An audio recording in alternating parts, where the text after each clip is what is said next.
विदर्भ के माना अनुसूचित जमाती के जाति प्रमाण पत्र जांच सहित विविध मुद्दों के लिए विदर्भ आदिवासी मानव समाज कृति समिति के तत्वावधान में पत्र परिषद का आयोजन किया गया, जिसमें उन्होंने विविध मुद्दों को पत्रकारों के समक्ष प्रस्तुत किया। मी ॲडव्होकेट नारायण जांभुळे विदर्भ आदिवासी मानव समाज कृती समितीचा अध्यक्ष आहो आणि ही कृती समिती 1985 पासून कार्यरत आहे आणि जे आदिवासी मानव समाज आहे त्यांच्यावर येत असलेल्या अडचणी अन्याय यांच्यासाठी काम करीत असतं। कोर्टामध्ये ज्या रद्द झालेल्या केसेस असतात त्या विशेषतः विद्यार्थ्यांच्या केसेस मी हाताळत असतो आणि माझ्या परीने त्यांना न्याय मिळवून देण्यासाठी प्रयत्न करत असतो।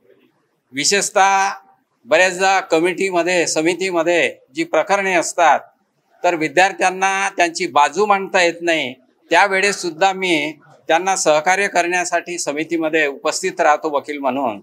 आणि ज्या आता समस्या उपस्थित झालेल्या आहेत म्हणजे ज्या विदर्भामध्ये 6 कमिटी आहेत, या 6 कमिट्यामध्ये बरीचशी प्रकरणे अजूनही प्रलंबित आहेत आणि प्रलंबित असून त्यामुळे वेळीच प्रकरण निकाली निघत नसल्यामुळे त्या विद्यार्थ्यांना त्यांच्या ॲडमिशन पासून वंचित राहावं लागत आहे आणि या वंचित राहत असल्यामुळे म्हणून शासनाला आम्ही मागणी केली आहे। अशा 3 मागणी आहेत की त्यामध्ये महत्त्वाचं ज्यांच्या ज्या विद्यार्थ्यावर अन्याय झाला याकरता SITची स्थापना करावी।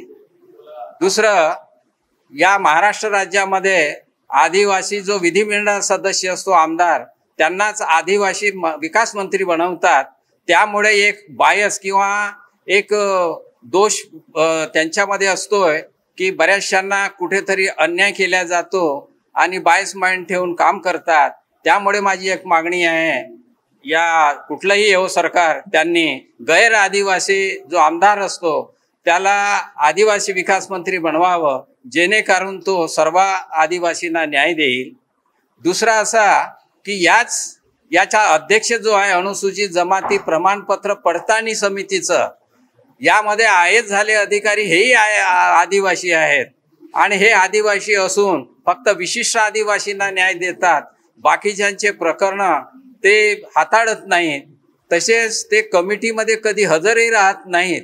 त्यामुळे आमची अशी मागणी आहे की याकरता जे आयएस अधिकारी जे आहे गैर आदिवासी त्यांना या समितीचा अध्यक्ष बनवावं, जेणेकरून इतर सर्व आदिवासींना योग्य न्याय मिळेल।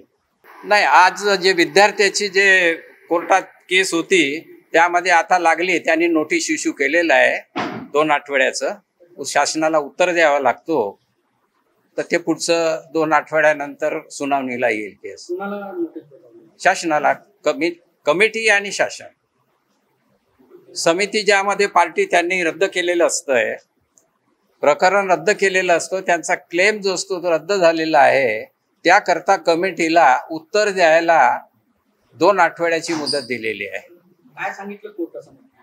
कोर्टासमोर हेच सांगितलं की या कुटुंबामध्ये 6 व्हॅलिडिटी आहेत, त्यामध्ये रिझन ऑर्डर म्हणतात कमिटीने घेतलेला निर्णय तो आहे आणि प्री कॉन्स्टिट्युशनल डॉक्युमेंट आहेत आणि त्यामुळे कोर्टाने जे आतापर्यंत जजमेंट झालेले आहेत त्याचा आधार घेऊन कोर्टाने त्वरित हे प्रकरण निकाली काढून त्याला जात प्रमाणपत्र वैध देण्याचे आदेश द्यावे, एवढीच त्यातली मागणी आहे।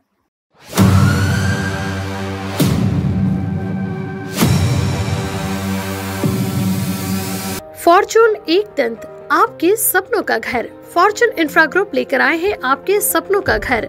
मौजा वेड़ाहरी में आउटर रिंग रोड से मात्र 300 मीटर की दूरी पर, 2.5 kilometre from Khapri metro station, 3 kilometre from international airport, 3 kilometre from Mihan, 500 metre की दूरी पर पोदार इंटरनेशनल स्कूल, 2 किलोमीटर की दूरी पर वर्धा रोड और Besa square.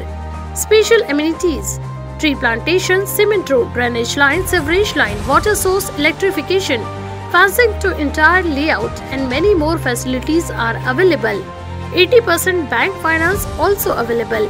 For more details, please contact Mr. Kailash Patle, Director, 8605673995. Office plot number 7, second floor, उत्कृष्ट सोसाइटी नियर पूर्ति super बाजार, बीसा रोड, नागपुर।